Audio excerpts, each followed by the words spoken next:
Mi nombre es José Luis de Diego, soy profesor emérito de la Universidad Nacional de La Plata y soy el autor de La Sagrada Mercancía, estudios sobre literatura y edición.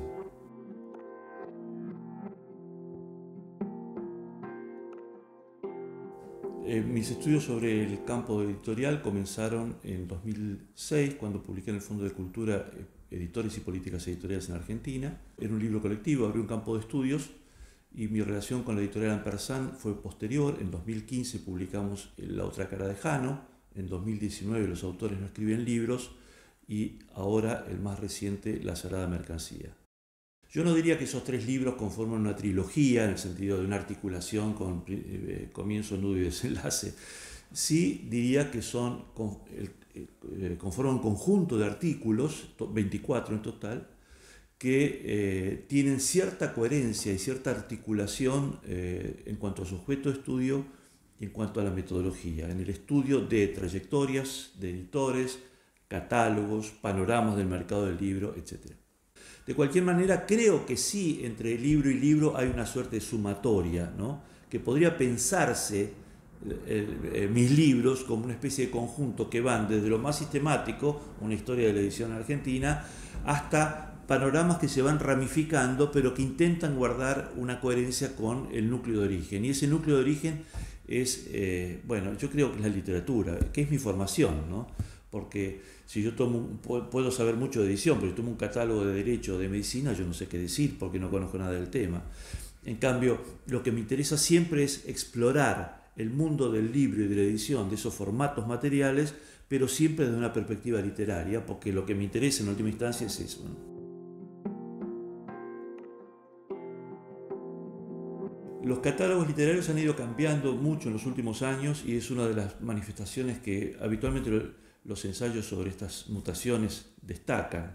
Antes existían los catálogos en papel, que uno iba y los podía consultar, y ahora prevalecen los buscadores online. Yo a veces a mis alumnos les digo, mire, vayan a las bibliotecas, porque cuando uno va a las bibliotecas, el libro que más les termina interesando no es el que fueron a buscar. Con los catálogos pasa algo parecido. Los antiguos catálogos producían una especie de relación entre un libro y otro, entre una colección y la otra, que era más atractivo que el buscador online que simplemente nos dice si el libro está o no está. Algunas editoriales antiguas tenían colecciones muy bien definidas, con directores de colección, y eso con el tiempo se ha ido perdiendo. Es como si la venta del libro o la necesidad de la venta del libro tuviera que ver más con la fisonomía de la lógica de su comercialización que su ubicación en tal o cual catálogo. Habitualmente se dice que los jueces no deben hablar porque los jueces hablan a través de sus sentencias, ¿no? Eso justificaba un poco la invisibilidad de los editores de viejo cuño, que prácticamente eran un perfil bajísimo. Editores muy importantes en Argentina y América Latina, como Paco Porrúa o como Arnaldo Fiera Reynal, prácticamente no se consiguen fotos de jóvenes o testimonios o entrevistas. Si uno toma como contraste figuras como Jordi Arralde, el gran editor de Anagrama, yo creo que tiene cientos de entrevistas y hasta 5 o 6 libros publicados. Es decir, eso demuestra de qué manera cambió la figura de editor y la figura de los agentes literarios de una invisibilidad a una visibilidad cada vez mayor, como si la figura se hubiera transformado al compás de lo que podríamos decir los tiempos de la visibilización de la práctica editorial. El caso de Jabberson es un caso muy claro, es una editorial, podríamos decir, no de editor, sino de editorial de autor, ¿no? O de editor.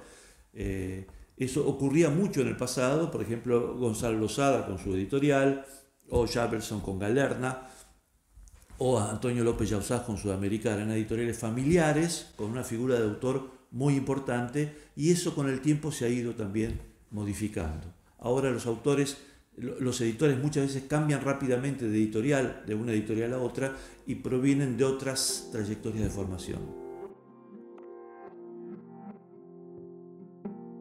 Entre Argentina y Francia existe una relación desigual entre lo que habitualmente llamamos intraducción y extraducción. Hay países que tienen más políticas de intraducción de otras lenguas hacia la propia lengua y otros países que tienen políticas más de extraducción, producir y exportar más que importar libros traducidos. Eso genera relaciones desiguales entre los países porque el mercado de libros es tan desigual como el mercado de cualquier otro bienes, ¿no? En el caso de Francia, yo hice una recopilación de catálogos y estudié particularmente los últimos 20 años y allí advertí que el lugar relativo de Argentina en las publicaciones, en las editoriales francesas, ha ido mutando con el tiempo, se ha desdibujado, pero también se ha desdibujado el recorrido inverso, ¿no? La presencia de grandes figuras del pensamiento francés, como fueron Jean-Paul Sartre, Michel Foucault, etcétera, etcétera, se han ido dibujando en un magma más indiferenciado de autores de referencia en los catálogos de editoriales argentinas. Hay un artículo de Pierre Bourdieu que habla de las estrategias de escritura de distintas disciplinas, ¿no?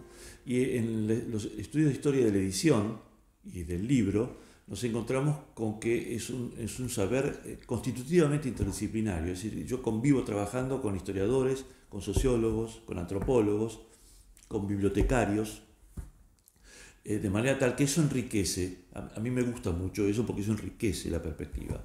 Ahora, lo que dice Bourdieu es que en general los sociólogos están más atentos a la jerga propia de su disciplina y entonces la prosa se vuelve más tediosa, y los que venimos de los estudios literarios a veces tenemos una prosa muy florida, pero metodológicamente tenemos los pies de barro. Yo creo que hay que tener la prudencia de combinar las dos cosas con cierto rigor. A mis estudiantes y becarios lo que les digo habitualmente es: primero averigüen todos los datos, ¿no? Reconstruyan el catálogo, datos, números de venta, etc. Y último, las interpretaciones, ¿no? De cualquier manera, yo creo que siempre hay que dar lugar a la escritura, ¿no? A una escritura que enriquezca el texto, ¿no? Y eso es lo que intento hacer, es decir, un trabajo que pivotee entre la monografía más dura de carácter académico con la riqueza de una prosa interpretativa. No sé si me sale bien, pero ese es el camino que generalmente elijo.